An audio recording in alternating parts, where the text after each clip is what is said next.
አበባ ሚስቴ የኔ ቀዘባ ባልሽ ደስ ይለዋል አምሽቶ ሲገባ ሂሩቴ ገና ሳይሽ ሐሳብ በህሊናዬ አልፎ አእምሮዬ ላይ ሲፈስ የሚታወቀኝ ነገር ሂሩቴ ሲኖር አይደል ምን አንጎል እንጂ ሂሩቴ የደስታዬ መፍለቂያ ነሽ አልኩ እንጂ አሁን ምን አልኩ ለጥበብ ተንደረደርኩብሽ እንጂ ምን አጠፋው ለማንኛውም አልመሸም ምን ባክሽ ይሄ ነባኗ ያስመሸኝ ያን ያላመሻው እንዴ አረ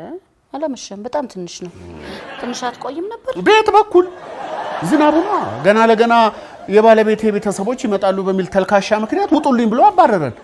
እስቲ ያሳይሽ የባለቤቱ ቤተሰቦች መጡ አልመጡ ምን ይፈይዱለታል የትርፉ ሐሜትና አሽሙር ነው በስንቱ የብሬን እኮ ነው ሂሩቴ ለነገሩ አንቺ ባል ስላልሆንሽ አይገባሽም አሁን ለማንኛውም ራት መብላት ከፈለክ ሂድና እጅህን ታጥበና ከፈለክ አዎ ምን የሚሉት አባባል ነው አንድ አባወራ ሲመጣ ብድግ ብሎ ራቱን ያቀርቡለታል እንጂ ከፈለክ ይባላል እንዴ ነውር አይደለም ዛሬ ደግሞ ይሄንን ነው አስጠንተው ይላኩ ምን ያስጠኑኛል እንደማንኛውም ኢትዮጵያዊ አባወራ ከግዴታ